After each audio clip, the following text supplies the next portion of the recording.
देखिए, ऋतुव्रत बंदोपाध्याय नेता प्रतिपक्ष है बंगाल के, जिनको चुना लेजिस्लेटिव पार्टी के 58 विधायक, तो वही नेता प्रतिपक्ष हैं। अभी तृणमूल कहाँ है जो मेरा डेजिग्नेशन रहेगा। और वैसे भी मेरे को तो 9 मई को पार्टी ने सस्पेंड कर दिया, तो मैं अभी ना तृणमूल हूँ ना मैं कोई और पार्टी हूँ। ममता बनर्जी मेरी लीडर थी, बट उन्होंने वो नहीं चाहते हैं कि मैं उनको कहूँ कि वो मेरे लीडर है, इसलिए उन्होंने मुझे पार्टी से निकाल दिया। कि ममता दीदी के लिए मेरे दिल में माँ का सम्मान था, है और आगे भी रहेगा। ये पार्टी का ये हालत इसलिए हुआ है, और वो हुआ है सिर्फ एक व्यक्ति के लिए, जिसका नाम है अभिषेक बैनर्जी, जो मेरे पुराने बॉस हैं। युवराज है, कैप्टन है, महाराज है, बहुत सारे उनके नाम हैं। 2026 इलेक्शन के बाद first time Riju Dutta with us. दादा, इलेक्शन के पहले आप स्पोक पर्सन थे तृणमूल के, तो अभी आपका डेजिग्नेशन क्या है? अभी तृणमूल कहाँ है जो मेरा डेजिग्नेशन रहेगा। और वैसे भी मेरे को तो 9 मई को पार्टी ने सस्पेंड कर दिया, तो मैं अभी ना तृणमूल हूँ ना मैं कोई और पार्टी हूँ। मैं साधारण बंगाल का एक जनता हूँ। मतलब ममता दीदी के साथ नहीं है ये जो नया तृणमूल और ओल्ड तृणमूल जो हो रहा है, मतलब ऋतुव्रत बंदोपाध्याय संदीपान साहा और दूसरी तरफ ममता बनर्जी और अभिषेक बनर्जी, ये क्या चल रहा है पश्चिम बंगाल में? देखिए, ऋतुव्रत बंदोपाध्याय नेता प्रतिपक्ष है बंगाल के, जिनको चुना लेजिस्लेटिव पार्टी के 58 विधायक, तो वही नेता प्रतिपक्ष हैं। पर ऋतुव्रत बंदोपाध्याय भी क्या बोल रहे हैं कि ममता बनर्जी हमारा लीडर है। हाँ, राइट, करेक्ट। ममता बनर्जी मेरी लीडर थी, बट उन्होंने वो नहीं चाहते हैं कि मैं उनको कहूं कि वो मेरे लीडर है, इसलिए उन्होंने मुझे पार्टी से निकाल दिया। बाकी ममता दीदी के लिए मेरे दिल में माँ का सम्मान था, है और आगे भी रहेगा। पर ये पार्टी का ये हालत इसलिए हुआ है, और वो हुआ है सिर्फ एक व्यक्ति के लिए, जिसका नाम है अभिषेक बैनर्जी, जो मेरे पुराने बॉस हैं। युवराज है, कैप्टन है, महाराज है, बहुत सारे उनके नाम हैं। तो ये जो 3-4 साल से उन्होंने पूरा पार्टी को एक संस्था जिसका नाम है आईपैक, उसके ऊपर छोड़ दिया था, जिन्होंने पंचायत से पैसे उठाए, जिला परिषद से टिकट देने के लिए पैसे लिए, विधानसभा टिकट के लिए करोड़ों रुपए उठाए, मेरे से 50 लाख रुपए मांगा था। तो एक वो कारण है। दूसरा, पार्टी के विधायक हो, सांसद हो, राष्ट्रीय प्रवक्ता हो, इनके साथ बेइज्जती करो, इनको चमकाओ, इनको धमकाओ, इनको अपमान करो, इनका कोई बोलने का जगह नहीं है। बोलेंगे तो पार्टी में या तो बिठा देंगे, साइडलाइन करेंगे, और ज़्यादा बोलेंगे तो पुलिस से गांजा केस, आर्म्स केस दिला देंगे। ये जो थ्रेट कल्चर चलता था, अभिषेक बनर्जी का उनके पास तो वो तो बड़े बाप रे बहुत बड़े मालिक है ना वो। तो ये जो था, सबके दिल में ये गुस्सा था।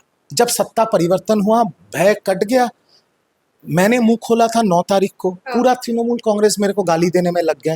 तृणमूल कांग्रेस के आईटी सेल को मेरे पीछे लगा दिया गया, रिपोर्ट मार मार के मेरा फेसबुक, ट्विटर, इंस्टाग्राम, सारे सोशल मीडिया उड़ा देने के लिए। बट आज today Riju Dutta stands vindicated, क्योंकि मैंने जो बातें कही थी आज वही बातें सांसद, विधायक सब वही कह रहे हैं। जो विधायक ऋतुव्रत बंदोपाध्याय हो, भूतपूर्व मंत्री जावेद खान हो, शिवली शाह हो, सब तो यही बोल रहे हैं, हमारा लीडर ममता बनर्जी है, पर हम अभिषेक बनर्जी को नहीं मानते। ममता दीदी को ये अभी सोचना चाहिए कि आप एक व्यक्ति के वजह से पूरा पार्टी को साइन बोर्ड बनाएंगे कि नहीं बनाएंगे। मतलब दादा, 2026 के इलेक्शन के पहले क्या क्या चेंज जरूरी था टीएमसी के अंदर जो नहीं हुआ, इसके वजह से आज टीएमसी नहीं है गवर्नमेंट में? पहला चीज जो जरूरी था, भड़काऊ भाषण बंद होना चाहिए था। भड़काऊ भाषण, डीजे बजाएंगे, कौन दिल्ली का बाप बचाएगा, विपक्ष के लिए शमशान बनाएंगे, I challenge the union of India, I challenge Amit Shah, ये सब डायलॉगबाजी बंद होना चाहिए था, क्योंकि भड़काऊ भाषण के साथ पोस्ट पोल वायलेंस का डायरेक्ट रिलेशन। पहला बात। दूसरा चीज, व्यक्तिगत आक्रमण, देश के गृह मंत्री को व्यक्तिगत तौर पे आक्रमण करना, देश के प्रधान, एक तृणमूल के सांसद है क्विज मास्टर, ये तो वोट के टाइम पे देश के प्रधानमंत्री को नाम ले के बुला रहे थे, है ना। तो ये व्यक्तिगत आक्रमण। दूसरा, रैम्पेंट करप्शन, ये तो किसी से छुपा नहीं है, काउंसिलर से लेके पंचायत से लेके कॉलेज यूनियन तक। अरे वो तो मेरा शर्म से सर झुक गया कि हम कौन सी पार्टी में थे। कॉलेज में बेडरूम, कॉलेज में ओयो रूम, कोई सोच सकता है? छी छी छी छी छी।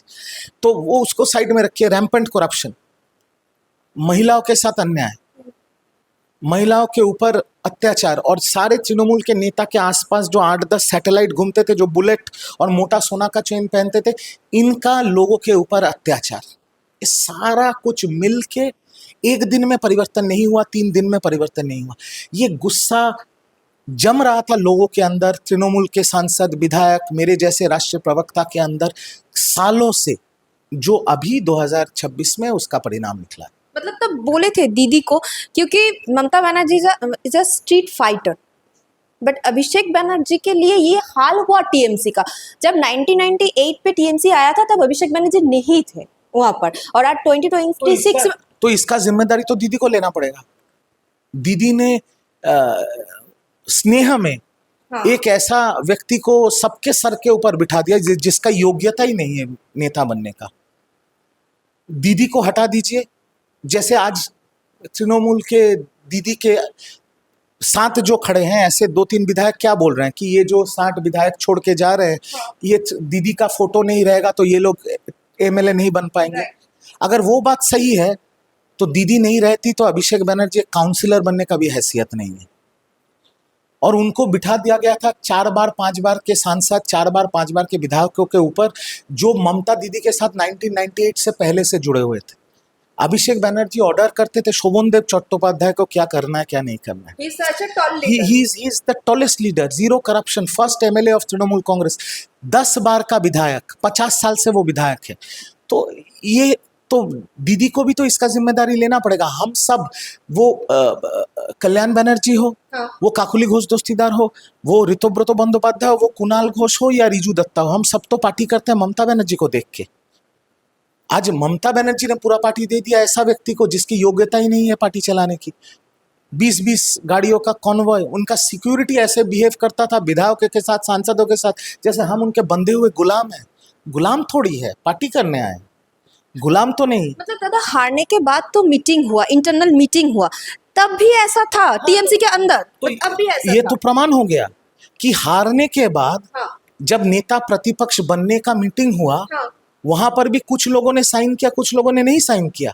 बट अभिषेक बनर्जी ने फर्जी साइन करके या किसी से करवा के, वो अभी सीआईडी इन्वेस्टिगेशन चल रहा है, मैं ज्यादा नहीं बोलूंगा, उनका साइन किया हुआ लेटर तो स्पीकर के पास जमा हुआ था, जिसके ऊपर अभी सीआईडी इन्वेस्टिगेशन हो रहा है। मतलब सोचिए, हारने के बाद भी किस लेवल का अहंकार है, किस लेवल का थ्रेट कल्चर है कि एमएलए साइन करे ना करे, उनका साइन फॉर्ज करके भेज दो कि हम जो बोलेंगे वही होगा।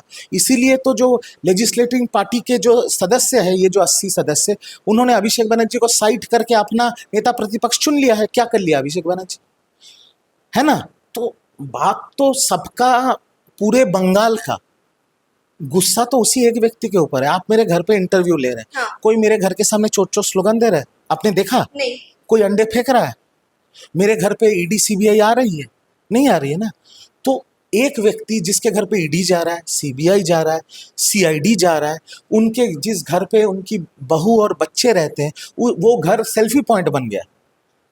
किसी का ऑफिस में झगड़ा हो रहा है अपने बॉस के साथ, वो उनके घर के सामने जाके 4 गालियां दे रहा है। हस्बैंड वाइफ का झगड़ा हो गया है, बीवी जाके अभिषेक बनर्जी के घर के सामने 4 गालियां दे रहे हैं। वो सड़क पे उतर रहे हैं तो अंडे खा रहे हैं। हाँ।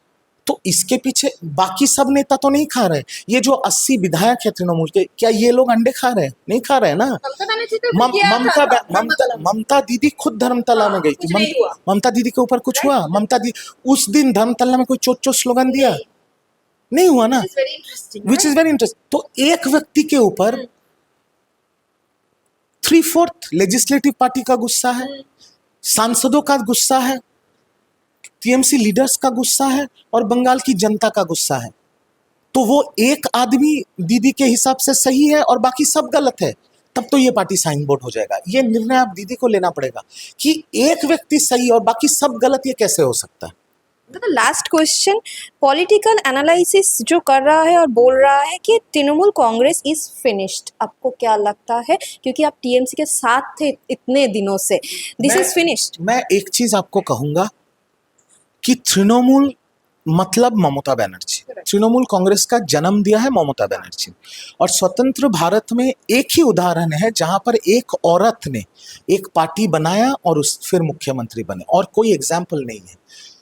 तो जब तक ममता दीदी हैं, और मैं भगवान से ये प्रार्थना करता हूं कि उनका लंबी आयु हो और वो स्वस्थ रहें, वो बहुत बड़ी लीडर है, बहुत बड़ी लीडर।